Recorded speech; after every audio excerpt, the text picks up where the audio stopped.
আজকে আপনাদের সাথে একটা রেসিপি শেয়ার করব। আর এই রেসিপিটা আমার আম্মু শিখেছে আমার নানুর থেকে। এইটা আসলে অনেক মজার, আমাদের বাসায় রান্না করলেই সাথে সাথেই বলতে গেলে শেষ হয়ে যায়।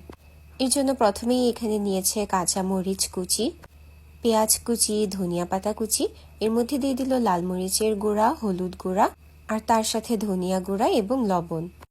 এখন লাগবে হচ্ছে ডিম। এখানে আম্মু 4টা ডিম নিয়েছে। এবার ডিমগুলো এই পেঁয়াজ মরিচের সাথে খুব ভালোভাবে মিক্স করে নিতে হবে। আমরা অনেক ছোট থেকেই এই রেসিপিটা আমার নানুর হাতের খাই, আর তখন থেকে এটা আমাদের অনেক ফেভারিট, তাই আম্মু মাঝে মাঝে এটা রান্না করে। ডিমটা ভালোভাবে মিক্স করে এর মধ্যে একটু তেলও দেওয়া হয়েছে। এখন চুলায় গরম পানি দিয়ে দিতে হবে অ্যান্ড তারপর এইটা বসিয়ে দিতে হবে, মানে ডিমটাকে সেদ্ধ করতে হবে ভাপে দিয়ে। ডিমটা সিদ্ধ হতে থাক। অন্যদিকে এখানে নেওয়া হয়েছে আলু, আর আলুটা একটু হলুদ আর লবণ দিয়ে তেলে ভেজে নেওয়া হয়েছে। এইদিকে কিন্তু ডিমটাও একদম সুন্দরভাবে সেদ্ধ হয়ে গিয়েছে। এখন এই ডিমগুলোকে একদম পছন্দ মতো সুন্দর শেপ দিয়ে কেটে নিতে হবে।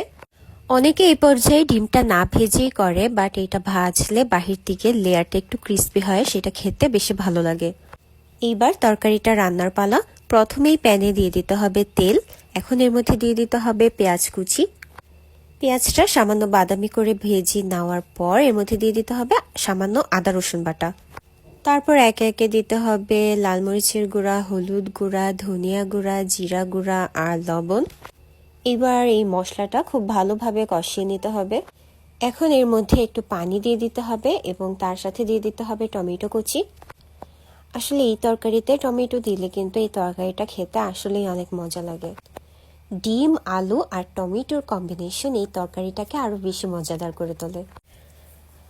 পানি যখন শুকিয়ে যাবে তখন এর মধ্যে দিয়ে দিতে হবে ভেজে রাখা আলুগুলো। এবার আলুটা মশলার সাথে কিছুক্ষণ রান্না করে নিতে হবে। এখন এর মধ্যে দিয়ে দিতে হবে অনেকটা পানি, কারণ এটা দিয়েই তরকারির ঝোল দিতে হবে। এখন এর মধ্যে দিয়ে দিতে হবে ভেজে রাখা ডিমগুলো আর তার সাথে কাঁচামরিচ। নামানোর আগে ধনিয়া পাতা দিয়ে তরকারিটা নামিয়ে ফেলতে হবে। বাস, তৈরি হয়ে গেল ডিমের এই তরকারিটা।